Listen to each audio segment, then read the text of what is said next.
And welcome to the In Wheel Time Car Show, your go-to everything, all things automotive car talk show.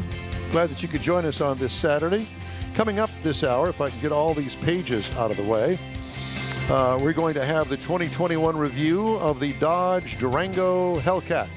A look at our weekly events calendar, and we'll have the stories making automotive news headlines this week. That and more just ahead on today's In Wheel Time Car Show for Saturday, January 30th, 2021. Howdy, along with Mike out of this world, Mars, King Conrad DeLong, Jeff Zekin right off camera over there, Don Armstrong. The only reason Jeff's off camera, because we don't have enough room in the studio here to seat Jeff. There's Jeff.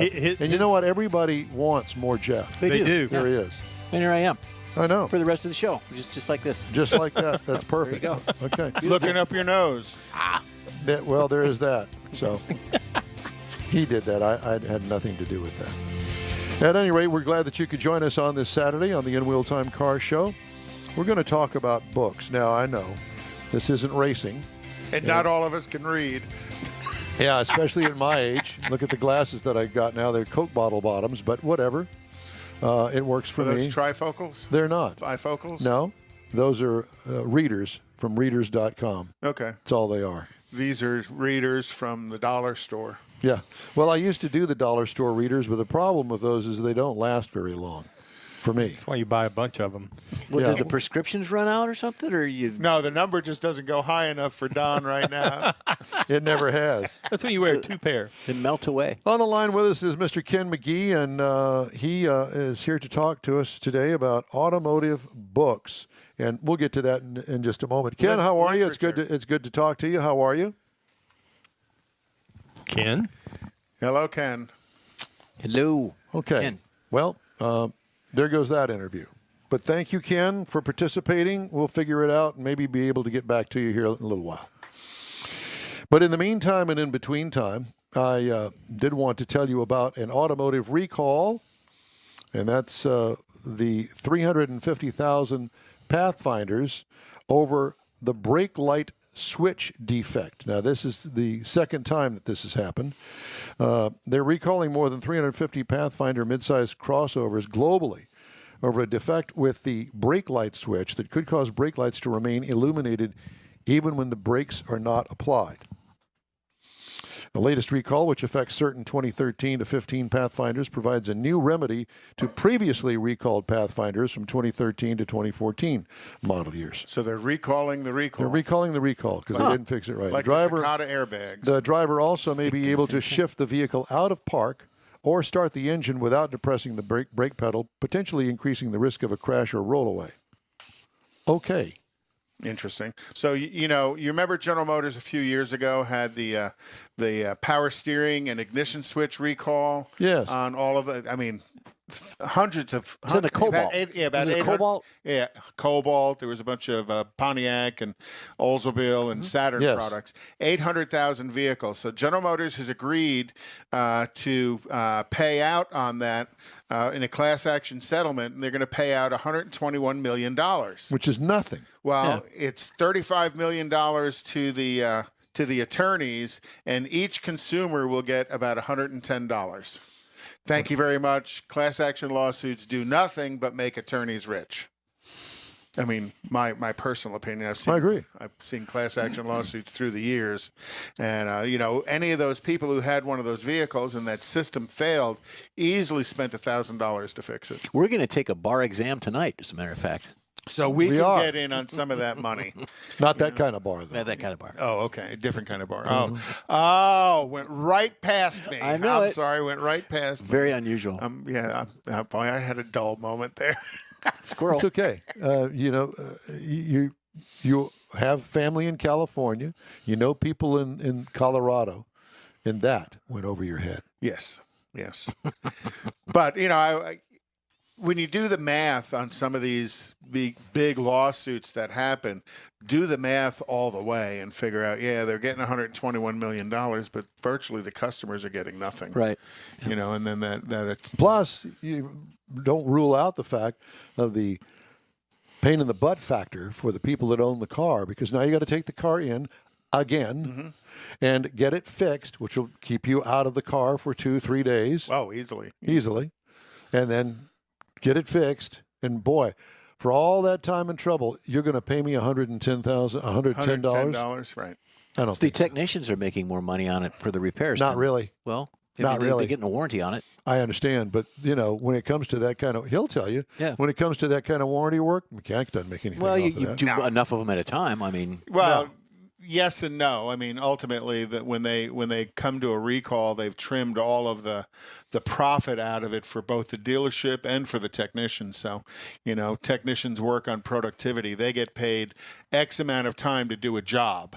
Whether it if they get paid an hour to do a job and they can do it in a half hour, they're being productive. If they get paid an hour to do a job and it takes them 3 hours, then they're losing money. Right. So usually in the recall world, GM has kind of trimmed it down as tight as they can. So if they pay a half hour, it takes a half hour to do, or might take a little bit more than 30 minutes to do, and that's kind of natural in the world of things. I have to ask. And you would probably know. I don't know the answer to this, but I guess what it is curious to me, when they supply the suppliers with the actual facts of what it is that they want, with the drawings, and this is all the stuff that we want you to make a brake pedal. Mm-hmm. We want this design. Yeah, the vendors, right? Mm-hmm. Do they, once they make the part for them, do they go through a process that says, okay, this will work? No, that won't work. Oh, yeah, they go through pretty heavy It's R&D. validation. Yeah, R&D. The R&D is the stuff as they give the vendor the specs that they want the vendor to meet. And then the vendor produces X number of parts. And now this is years before the vehicle goes out into production. Then the vendor gives the parts to whoever the manufacturer is, and it goes through a validation process, which is basically, to a large degree, a bench test. Because they might not have the total vehicle finished to put it in a vehicle. Right. So it goes through a bench test, and if it passes the bench test, whoever the manufacturer is says, well, I need 600,000 of these. The vendor gears up and builds all their tooling to produce it. And that's why the same thing with tire manufacturers, when they have multiple manufacturers on one vehicle, like a Mustang or a pickup SUV, truck, right? Which is very common. You have different manufacturers because of the recall aspect of that, right. the DOT requirements. Yep. And when I was with Pirelli for many years, they actually had a tire dyno. Mm-hmm. Oh, yeah. They would put a tire on there and actually intently destroy it. Because it had to meet certain specs. Right. So as these vendors produce these parts, these components to meet those specs, the spec is met basically on a bench.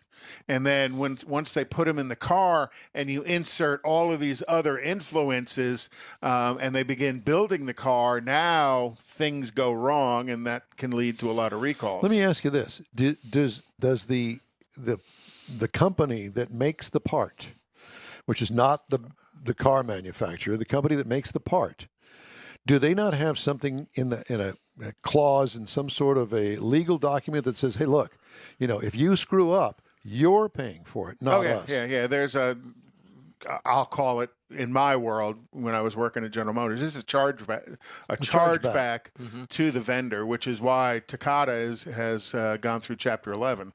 Chapter 7, I can't remember which, but Takata has gone through. Chapter 11 is where they repay the debt. Chapter 7 is where you're done. I'm glad you know the difference. I don't. Well, Takata has gone through some kind of bankruptcy, right? But they're Probably still 11. in business, and there is a chargeback to those vendors on the recalls as well, which is why a lot of times the vendors are pretty heavily involved in the resolution to the recall. To Don's point with the vendor or the manufacturer of the part, where you see a lot of that is in racing, where they'll have a drivetrain that goes bad, or of lifters or valves or springs that continually go bad, and the answer is, well, our supplier is the bad guy in this. But you see a lot of that in racing. And, well, it is in manufacturing as well, because they don't manufacture, I'll say, a valve spring.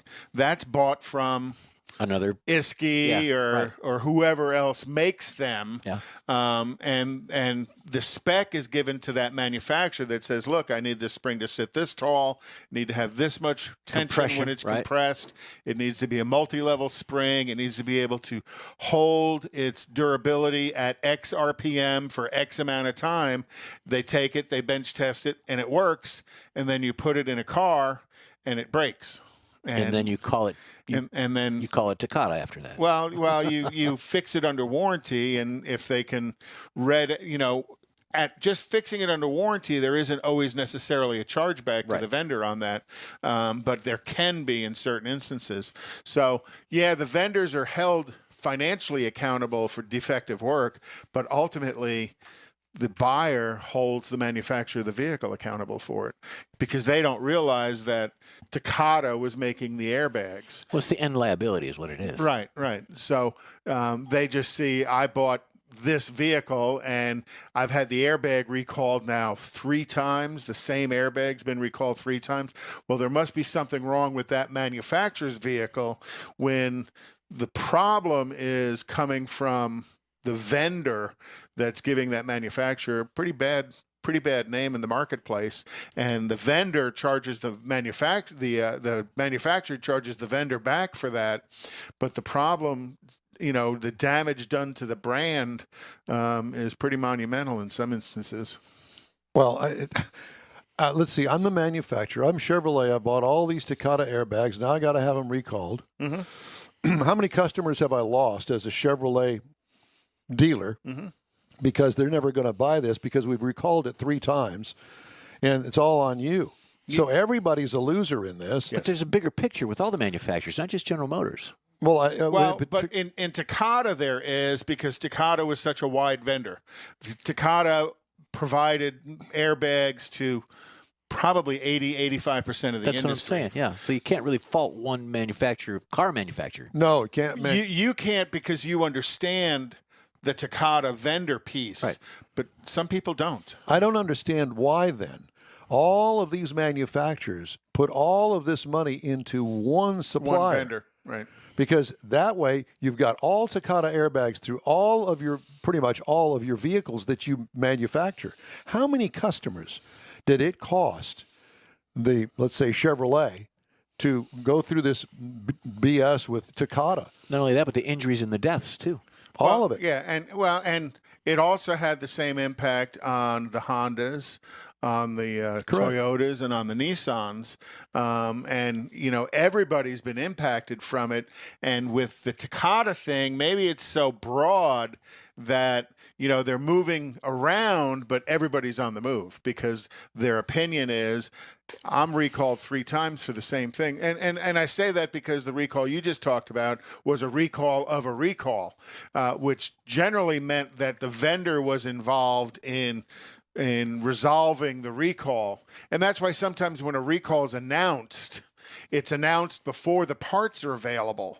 So, you get the recall notice at home and they say, we'll contact you when the parts are available. That's because they've identified the problem, but they haven't identified the permanent correction. Right. Or they don't have it manufactured.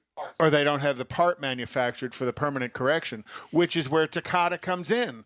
Because the Takata airbag, they knew the problem was corrosion in the airbag module itself, but they didn't have a resolution to it. So the first 2 recalls, you were just putting back in the same thing you were taking out, just the new one wasn't rusted, but it was going to rust over time. Right.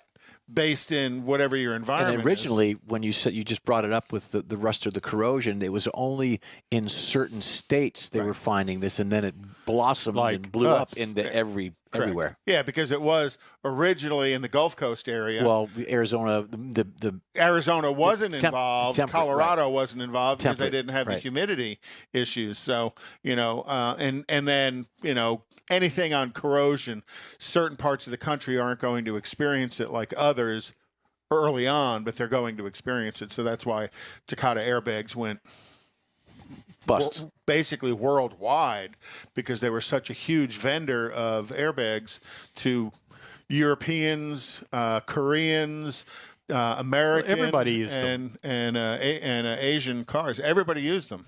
Because they could produce, they could produce it at a much lower cost because of the Economies of volume. scale. It's low bidder. You know, you got low bidder is who's putting airbags in your car. You got low bidder who's putting brakes on your car as well. You know, it's kind of scary to think, especially after what I just talked about on brake brake fluid and stuff. You know, but that's the nature of the business. You know, so yeah, airbags. Well, I'm all for making money, but however, when it comes to things that are really, really important, things like airbags that blow up in your face for no reason at all, let's spend another 10 cents and get one that doesn't blow up, because that's probably what it all boiled down Yeah, to. and you'd be Something that surprised. ridiculous. Well, you'd be real surprised at how little the cost is to make those adjustments in something. But when you're building, you know, 30 million components, if I can save 10 cents a component, I've saved $3 million. You know, and it. You don't have a microphone on, right? And it adds up pretty quick. Well, what Mike was saying is it gets down to the pennies, and he's right. It does get down to the pennies as a cost of scale. It is, you know, they do things to save a cent here and a cent there, and it costs a lot of money to fix when they don't do it right. It's the bottom line is you get what you pay for. Well, okay, so with that in mind, let's just take, for instance, a performance car. Let's take a Chevrolet Camaro, okay? And let's take a ZR1, ZL1? ZL1 with Okay. a supercharger. Right. So it's got upgraded brakes, upgraded suspension. Well, Chevrolet put that on there at an extra cost to Chevrolet. But they pass it on to you, because they're going to Yes. yeah. Yeah, they do. That's the option cost. Right. So why not just raise the price of the cars across the board to put those on there? Because if you're going to buy a Camaro, you want to have the performance, not the six-cylinder. I got that. But if I'm going to buy a Z28, a V8, anything, aren't I going to want to have the brake upgrade and the other stuff that goes along with it? And most of that they package together, that there is a cost increase to it. You know, look at some of the cars you review. You know, your base price is $25,000. My price is tested is $42,000. So all of those upgrades in content and package optioning are there, but still there is somebody trying to save a penny along the way, because every penny they can save, You make is a million, profit. yeah. You make a million cars. Well, one penny adds up to be a lot. So and when that decision involves safety and quality, that's what damages the brand image quickly. And if you look at it over time, those brand images have been damaged on certain manufacturers. Over time, you're going to say, hey, you know, we've been building a good car, and then we make a mistake and we go down, then we come back. It's the manufacturers that continuously stay relatively high in their build quality that are the growing manufacturers. So, you know, and that changes from year to year. You know, everybody has their experience. Every manufacturer has their experience with recalls, and we've been talking about that here lately, is the volume of recalls. You know, whoever it is recalled, you know, 300,000, 400,000 vehicles. The question is, how does that recall impact the brand loyal customer of that manufacturer, or does it not? And in some instances it doesn't, because their brand loyalty is stronger than their negative view of having a recall on their vehicle. I know that sounds kind of weird, but some of the Asian import brand loyalty is sky high, and European import brand Still here in the loyalty United is sky States. high. How about the Ford F-150? I think is pretty much the same thing. Exactly. Yeah, that's a great example from an American car. Right. Because, you know, when it comes down to it, and Mike and I have driven all of the trucks that there are to drive, all of them that are currently manufactured. And to me personally, and I really don't have a brand loyalty. If it were anything, it would have been a Chevrolet back in the day. Not anymore, especially now that I drive all these cars all the time.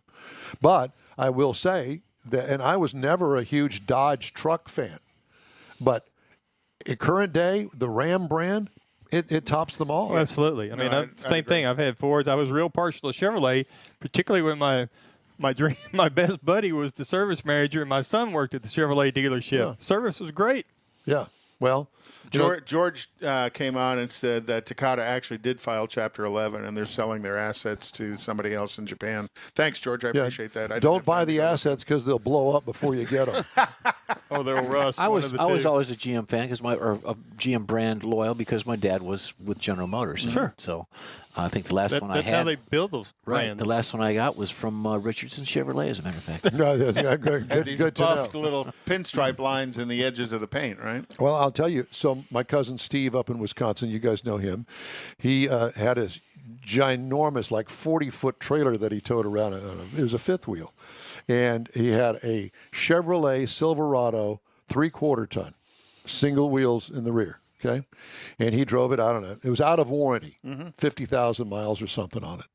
The turbocharger went out. And he'd had trouble with it before. And somehow, some way, they were able to fix it. Last time, they had to take the cab off because the turbocharger. Oh, the yeah. Duramax. Yeah, thing, yeah.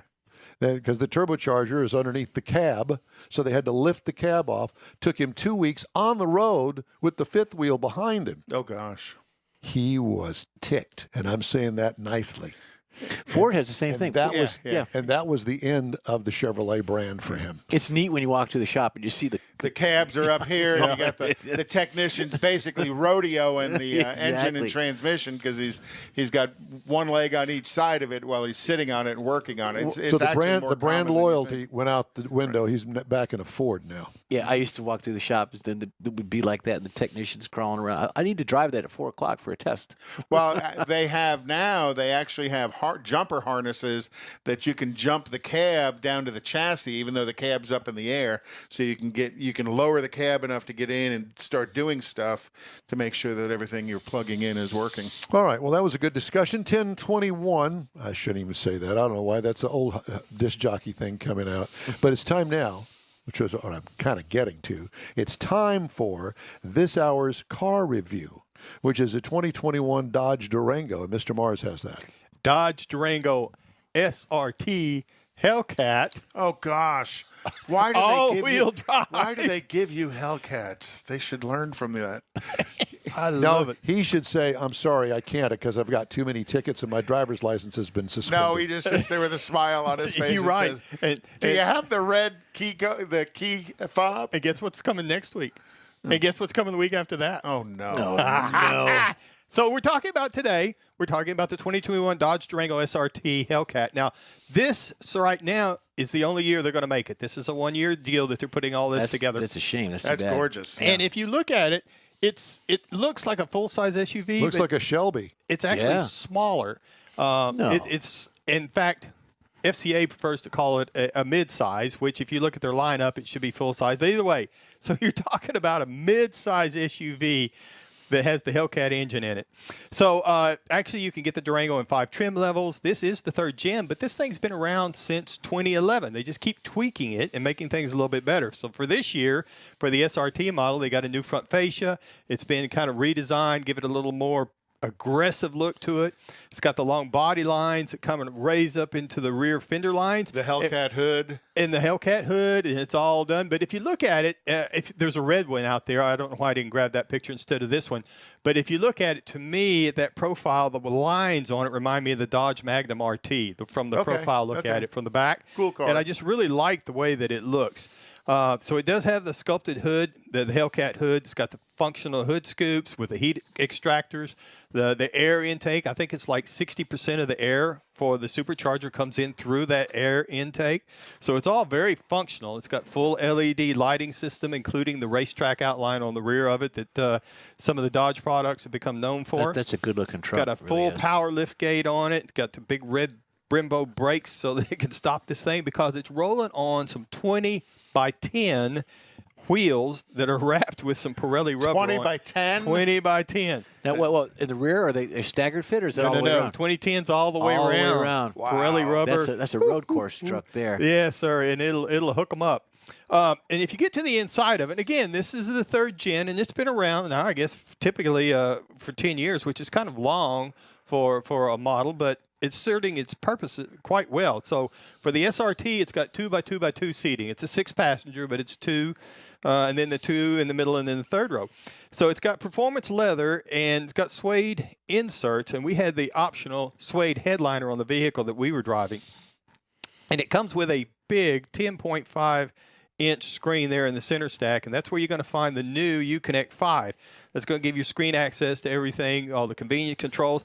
And for this year, they've kind of cocked it a little bit more towards the driver. It kind of cuts down on some of the glare, makes it a little bit easier to see whenever you're over there looking for your Apple CarPlay or the Android. Or you can go in and go to the SRT performance pages just like you can on any of the Hellcat vehicles. And that's where you get in and do all your settings for the steering and the suspension, the strip performance and all that stuff. And then the interior, we had the black with the big heavy stitching, but it's got a lot of carbon fiber accents that runs all throughout it. Now, if you really want to know, behind the 3rd row, you can put 17.2 cubic feet of cargo, fold it down, get to 43. Fold the 2nd row down, you get 85. But the interesting thing is that the front passenger seat will fold down flat, so you've got a long straightaway there to put some stuff. Now, this is where the meat comes in. Under the hood, we're talking about the 6.2 liter. Did he say the meat? He said the meat. Yeah, Yep. the meat of this 700 horsepower. And it ain't no baloney. 710 horsepower. That ain't baloney. And it is the most powerful SUV currently on the market. 710 horsepower, 640 pound-feet is torque, and it's backed by an 8-speed automatic transmission. Now, the Durango itself, properly equipped, you can tow 8,700 pounds on it. This particular one, I think it's limited to 7,000. The EPA says you should be looking for around 12 miles per gallon. Highway 15 combined, you get 13. And what I really liked about driving this vehicle. Are you trying to sweep that under the rug? Yeah, I mean, and what if did you're you worried get? about, if you're And what worried did you about, get? if you're worried about fuel economy, you don't be looking at this vehicle. Yeah, what did you get, Mars? You're Well, not going to tell us. I got 12. Okay, I And 3 tickets. those don't count. So How many tickets have you gotten in the last 9 months? none. Now, Mars. I'm not lying. Knock go on 10 wood. months. Where's the wood? So, but on this particular vehicle, what's really cool about it is, I mean, this is a muscle car, if you will. Oh, yeah. A muscle SUV, because 0 to 60, it says it'll do it in 3.5 seconds with a top speed of 180 miles per hour and an NHRA measured quarter mile of 11.5 seconds. And did you SUV. mess with the performance pages to find out if all of that was Well, I had to true? see if they were all there, if they were the same in all the vehicles, because now we've got this little run of Hellcats No, going, I so we don't know gotta check why. it. I don't even know why you're on this show. You're such a liar. So the other great thing about this is that it has the a mayor of dedicated Meadville. sports tuned suspension that goes with this vehicle. So whenever you mayor. go through the pages, you can all set all that stuff up. But if you get out on the highway and you put it in what you would consider eco in most vehicles, it actually has a very compliant, very firm, but a compliant ride out on the highway, because you're talking about some 20 by 10 inch wheels to put lots of rubber Does down it there. have launch command? It has launch control. It has Ain't everything. nothing eco about launch control. And I will tell you that when you buy this vehicle, you do get a day of buyers receive a day tuition in performance driving school to help you drive this vehicle. Wow. Now, if you want to compare this to something, this got into be a little complicated, because you look at the midsize SUVs, you're talking Highlander, Honda Pilot, Mazda CX-9. There's no comparison with what you're talking about. So you have to step over, maybe look at the Jeep Trackhawk, which is going to start at about $86,000, or maybe a BMW X3M at about $70,000, or you can really step out there to the AMG GLC 63S that I think Don had once upon a time, that's up over 100. So if you really get into that, now Don't be making fun of my car now. no. I'm just using it to level set on where this is at. So if you're looking for a 2021 Dodge Durango XXT, the V6, bottom line, get into it. Nice family little vehicle, $31,765. But step up to the 2021 Durango SRT Hellcat all-wheel drive base price, $80,995. However, we had a couple of options. We need to go. MSRP $90,315 on the road for hooking them for an SRT hot rod SUV. All right, thank you, sir. Yes, it is. And that's today's car presentation by Mr. Mike Mars, who's a little wordy. our own Hellcat. And I just enjoy these things. I got 2 more coming. So The just In wait. Wheel Time Car Show streams on Facebook, YouTube, and InWheelTime.com. Podcasts available on Apple Podcasts, Spotify, Stitcher Radio, iHeart Podcasts, TuneIn, Google Podcasts, Pandora, Amazon, and Podcast Addict. In Wheel Time Car Show continues right after this quick break. Tailpipes and Tacos is Houston's premier cruise-in, and you're invited to join in. Whether you're a cruiser or spectator, Tailpipes and Tacos is the place to enjoy made-to-order breakfast tacos, fresh coffee, and mingle with Houston's fun car people. Mark your calendar for Saturday, February 20th for Tailpipes and Tacos at the Lupi Tortilla Mexican Restaurant in Katy, 8 a.m. to 11 a.m.